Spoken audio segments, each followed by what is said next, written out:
للہ اور دوسرا ہے والبغض للہ.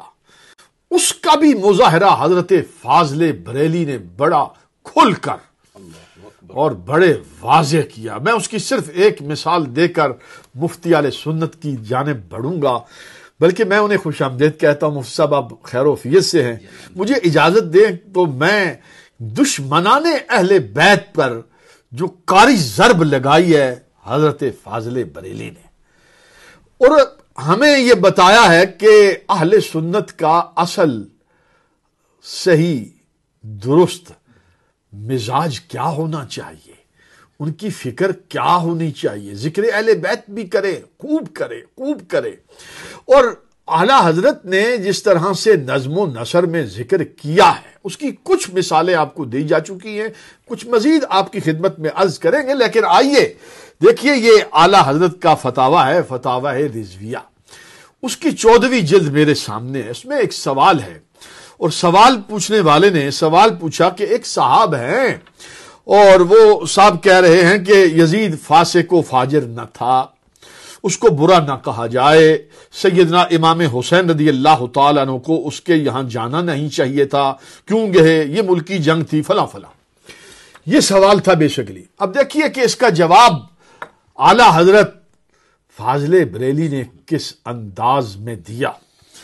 پہلی بات آپ فرماتے ہیں یزید پلید علیہ ما یستحق من العزیز المجید، قطعا یقیناً با اجماع اہل سنت فاسق و فاجر جری علی القبائر تھا. یہ پہلی بات تو انہوں نے یہ لکھی، یعنی اس پر تو اجماع، فاسق ہے، فاجر ہے، اور کبائر پر یعنی کبیرہ گناہ پر وہ جری تھا. اس قدر پر ائمہ اہل سنت کا اتفاق و اتفاق ہے. آگے صرف اس کی تکفیر اور لعن میں اختلاف فرمایا. امام احمد بن حنبل رضی اللہ تعالی عنہ اور ان کے اتباع و موافقین اسے کافر کہتے اور بتخصیص نام یعنی شخصی لعنت اس پر لعن کرتے ہیں، اور اس آیے کریمہ سے اس پر سند لاتے ہیں. آگے کلام مجید کی آیت ہے فَهَلْ عَصَيْتُمْ، یہ آیت اعلیٰ حضرت نے نقل کی. پھر آگے تبصرہ کرتے ہیں، وہ ہے لائق توجہ. ناظرین فکر رضا ملاحظہ فرمائیے گا. فرماتے ہیں شک نہیں کہ یزید نے والی ملک ہو کر زمین میں فساد پھیلایا. آج پاکستان میں بہت سے یزید کے اس پلید کے پلیت اور ناپاک وکلا پیدا ہو گئے ہیں. بالکل وہ وکیل بن گئے، مقدمہ لڑ رہے ہیں، کہہ رہے ہیں، بہت کچھ کہہ رہے ہیں، آپ سن رہے ہیں. دیکھیے فاضل بریلی کا منہج کیا ہے، فکر کیا ہے، انداز و رویہ کیا ہے. شک نہیں کہ یزید نے والی ملک ہو کر زمین میں فساد پھیلایا، حرمین طیبین خود کعبہ معظمہ و روضہ طیبہ کی سخت بے حرمتیاں کی، مسجد کریم میں گھوڑے باندھے، ان کی لید اور پیشاب منبر اطہر پر پڑے، 3 دن مسجد نبوی بے اذان و نماز رہی. مکہ و مدینہ اور حجاز میں ہزاروں صحابہ و تابعین بے گناہ شہید کیے. کعبہ معظمہ پر پتھر پھینکے، غلاف شریف پھاڑا اور جلایا.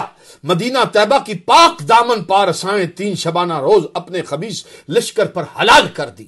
رسول اللہ صلی اللہ علیہ وسلم کے جگر پارے کو 3 دن آب و دانہ بے آب و دانہ رکھ کر مع ہمراہیوں کے تیغ ظلم سے پیاسا ذبح کیا. آج کچھ مولوی جو ہیں جو اپنے آپ کو خلیفہ اعلیٰ حضرت کہتے ہیں، ناپاک فطرت، وہ کہتے ہیں پانی تو تھا. امام قاسم کی شادی کی مہندی معاذ اللہ وہ کہتے ہیں تھوکوں سے لگائی تھی. یہ اس طرح کی جسارتیں کر رہے ہیں ناپاک خبیث الفطرت. تو ذرا اعلیٰ حضرت کیا فرما رہے ہیں سنیے گا. فرماتے ہیں کہ رسول اللہ صلی اللہ علیہ وسلم کے جگر پارے کو 3 دن بے آب و دانہ رکھ کر مع ہمراہیوں کو تیغ ظلم سے پیاسا ذبح کیا. مصطفیٰ کریم صلی اللہ علیہ وسلم کے گود کے پالے ہوئے تن نازنی پر بعد شہادت گھوڑے دوڑائے گئے. تمام استخوان مبارک چور ہو گئے.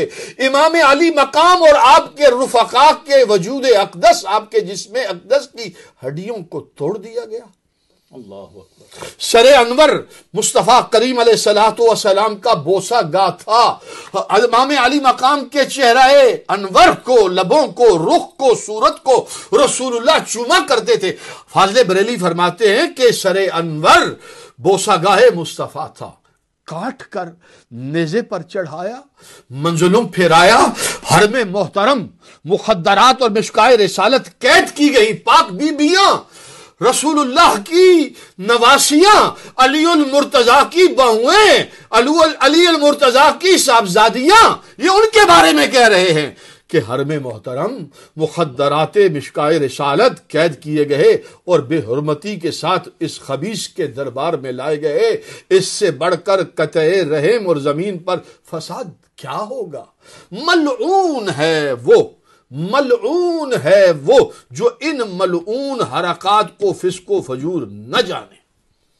قرآن عظیم میں صراحتاً اس پر لعنہم اللہ، ان پر لعنت کی گئی ہے. یہ ہے فکر اعلی حضرت، یہ ہے فکر رضا. دشمنان اہل بیت کے ساتھ یہ لب و لہجہ ہے، یہ تہور ہے، یہ انداز ہے حضرت فاضل بریلی کا.